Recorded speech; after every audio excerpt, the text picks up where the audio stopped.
એક વૃદ્ધ ખેડૂત મણિરામને બે પુત્રો હતા. એકનું નામ સંકલ્પ અને બીજાનું નામ વિકલ્પ. જ્યારે ખેડૂતનો અંત નજીક આવ્યો ત્યારે તેની મિલકતના બે ભાગ પાડવાનું વિચાર્યું, નહીં તો તે બંને પાછળથી લડશે. તેથી વૃદ્ધ ખેડૂતે તેની મિલકત તેના બે પુત્રો વચ્ચે સમાન રૂપે વહેંચી. વૃદ્ધ ખેડૂત ટૂંક સમયમાં મૃત્યુ પામ્યો. બંને ભાઈઓ અલગ અલગ ઘર ચલાવવા લાગ્યા.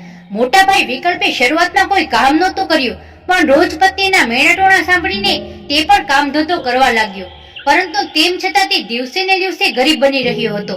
જ્યારે તેનો નાનો ભાઈ સંકલ્પ ખૂબ જ કરકસર અને મહેનતુ હતો.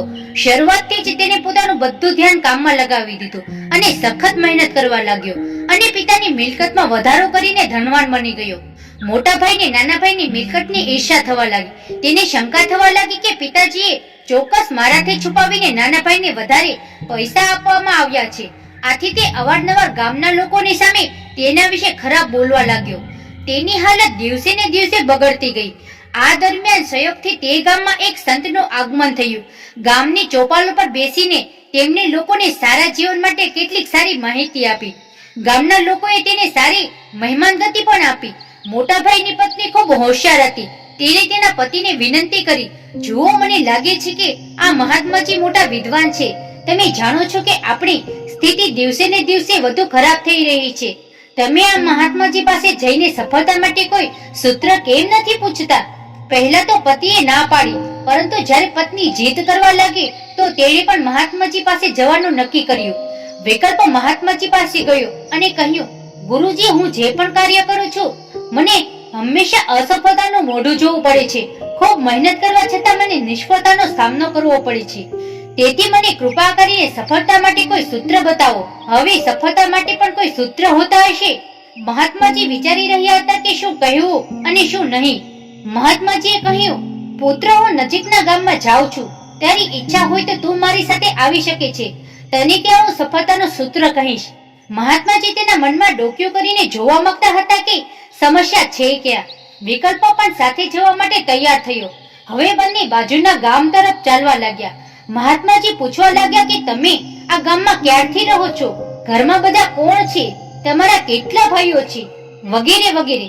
તેણે પણ મહાત્માજીના પ્રશ્નો મુજબ જવાબ આપવાનું શરૂ કર્યું. જ્યારે તેના નાના ભાઈની વાત આવી ત્યારે તેના પિતા અને નાના ભાઈને દગાબાજ કહ્યા અને તેમના વિશે ઘણી ખરાબ વાતો કહી.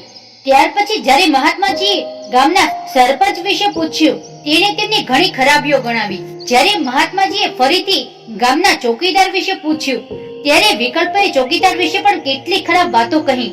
આ બધું પૂછ્યા પછી મહાત્માજી સમજી ગયા કે તેની સમસ્યા છે શું.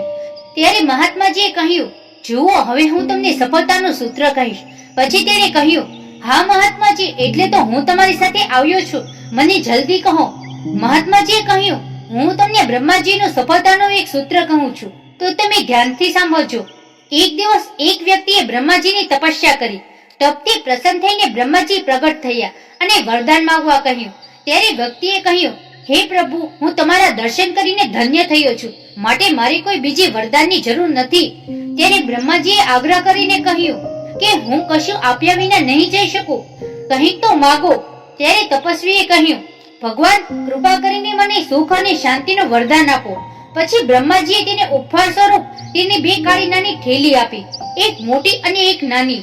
મોટી થેલી તેની પીઠ અને નાની થેલી તેની છાતી આગળ લટકાવી. જ્યારે તે વ્યક્તિએ આ બંને થેલીઓનું રહસ્ય અને ઉપયોગ પૂછ્યું ત્યારે બ્રહ્માજીએ કહ્યું, વત્સ, તે બંને થેલીઓ બુરાઈઓથી ભરેલી છે. મોટી થેલી દુનિયાની બુરાઈઓથી અને નાની થેલી આપણી પોતાની ખરાબીઓથી ભરેલી છે. મોટી થેલી દુનિયાની બુરાઈઓથી ભરેલી છે, તેથી તેને પાછળ રાખો અને તેમાંથી ફક્ત તે જ બુરાઈઓ જોવો જે તમે દૂર કરી શકો અને અન્ય બુરાઈઓ પર ધ્યાન ન આપો, નહીં તો તમે કોઈ કારણ વગર ગુસ્સે થઈ જશો અને તમારી પ્રગતિમાં કોઈ અવિરોધ આવશે. આ નાનકડી થેલી તમારી ખરાબીઓની છે અને તેને હંમેશા તમારી નજર સામે રાખો. તેને વારંવાર જોતા રહો અને તેમને દૂર કરવાનો પ્રયાસ કરતા રહો. જો તમે આ બંને થેલીઓનું ધ્યાન રાખશો તો તમારા જીવનમાં શાશ્વત સુખ, શાંતિ અને સફળતા આવશે.